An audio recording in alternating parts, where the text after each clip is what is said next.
Okay, let's dive right into this. Welcome to this explainer, where we are going to unpack what is arguably one of the most dramatic, totally world-changing clashes in all of human history. We are traveling way back to the 13th century to examine a conflict that fundamentally and permanently altered the global balance of power. We are talking about the Battle of Xiangyang. This was a brutal siege that lasted for an agonizing 6 years, from 1267 to 1273. It is literally the ultimate story of an immovable defensive stronghold, standing face to face with the ultimate conquering army. It's that classic paradox we've all heard, right? What actually happens when the world's most unstoppable army crashes directly into its most unbreakable fortress? Well, the stakes here really couldn't have been any higher. On one side, you have the advancing Mongol war machine. This was an absolute juggernaut of an army that had already steamrolled its way across entire continents. And on the other side, you have the highly fortified Chinese heartland, which was this massive beacon of culture, immense wealth, and truly sophisticated defensive engineering. So you have to understand, this wasn't just a battle over a piece of land or a single city. It was quite literally a fight for the survival of an entire civilization. Which brings us to Section 1, the rival empires, a clash of civilizations. Now, what is just so fascinating about this is the sheer contrast between these two superpowers. Let's look at the Song Dynasty first. These guys were absolute masters when it came to sophisticated fortifications. They excelled in naval warfare, and they had perfectly nailed down the logistics of creating massive supply stockpiles so they could literally just sit behind their walls and wait out their enemies. Conversely, you have the Mongol Empire, being led by Kublai Khan. Yes, they were this unstoppable force of nomadic conquerors, but more importantly for our story, as we're going to see very soon, they were highly adaptable. They didn't just rely on standard cavalry charges. They learned, they evolved, and they actively absorbed the cutting-edge military technologies from the very lands they conquered. So to really get why this was such a big deal, we need to look at the lead-up to this conflict. Before the siege even began, the Mongols had already been launching these massive military campaigns, conquering huge swaths of territory all the way from Eastern Europe right across to North China.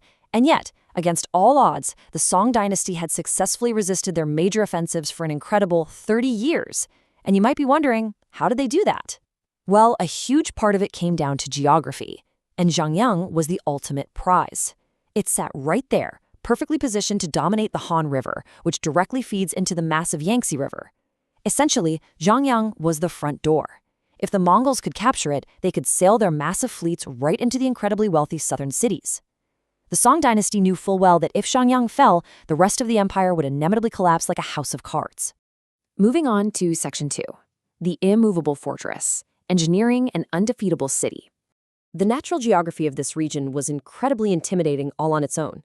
Xiangyang didn't just stand there by itself.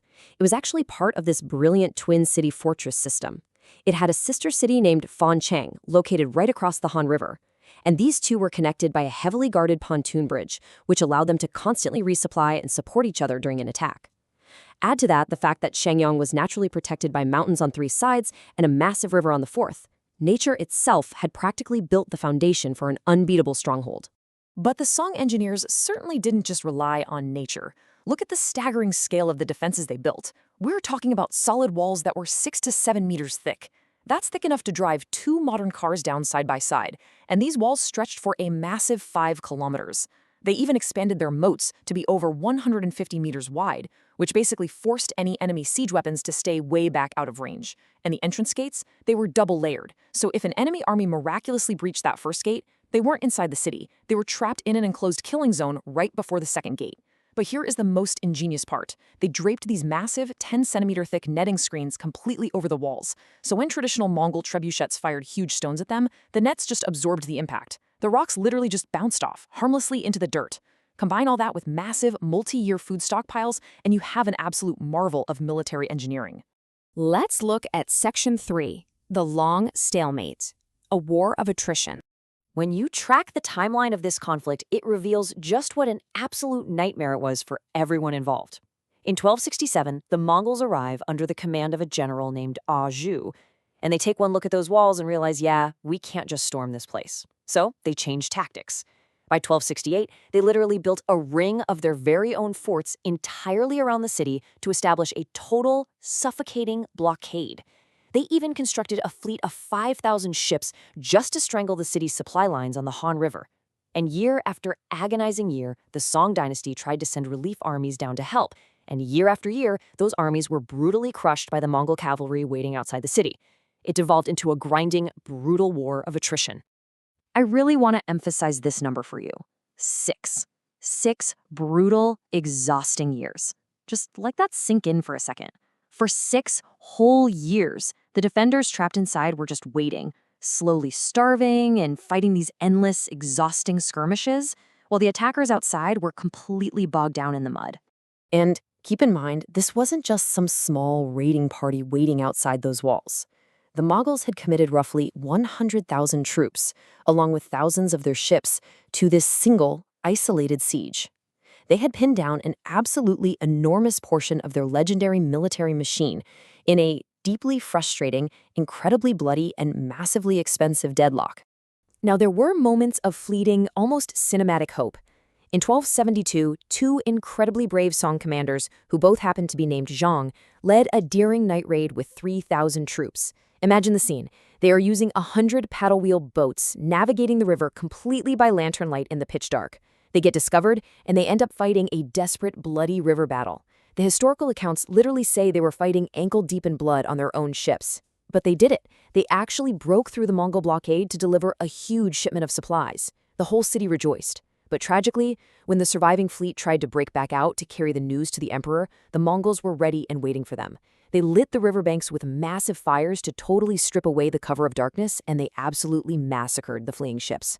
When the Song court heard about this disaster, they essentially assumed the city was doomed, and they effectively stopped sending help. This sets the stage for Section 4, a technological turning point, changing the rules of war. So, this is the ultimate, haunting question that Kublai Khan is facing. Brute force has completely failed. Starving them out was just taking way too long. When human endurance and incredibly thick walls create a permanent deadlock, how do you defeat the undefeatable? Well, the answer actually came from halfway across the known world.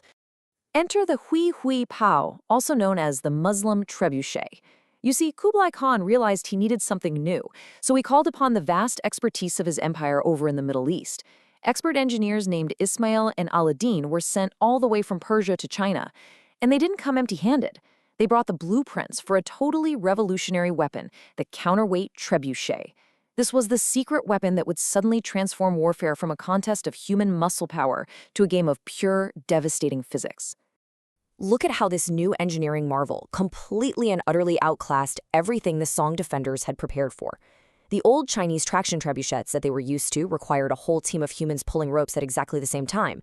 Because of that, they were highly inaccurate, they had a very short range, and their stones, like we mentioned, literally just bounced off the city's protective netting. But the new counterweight trebuchet? That was entirely gravity-powered. It used a massive heavy box filled with rocks and dirt to violently whip a throwing arm forward. It had a staggering range of 500 meters. This meant the Mongols could set up and fire from safely beyond the reach of the defenders' own weapons, and it was incredibly accurate. And the payload? Over 300 kilograms. Let that sink in. Imagine a 300 kilogram solid boulder dropping out of the sky directly onto a building. We're talking about a wall-shattering, earthquaking level of impact. This wasn't just some minor, incremental upgrade. This was a quantum leap in military technology. It was honestly the medieval equivalent of bringing dynamite to a sword fight. And that brings us to Section 5, the fall of Xiangyang, the dominoes collapse. The reality of what followed was just incredibly grim. Interestingly, the Mongols didn't actually target Xiangyang first. They set up these terrifying new mechanical giants and aimed them right at the sister city, Fancheng. These new counterweight trebuchets systematically obliterated Fancheng's supposedly impregnable stone walls in a matter of just days. Once the walls fell, the Mongol cavalry stormed right in, and a truly horrific massacre ensued.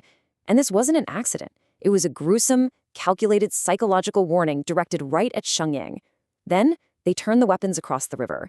A single, massive shot from one of the trebuchets struck Xiangyang's stone bridge and its iconic drum tower, completely destroying it in an instant.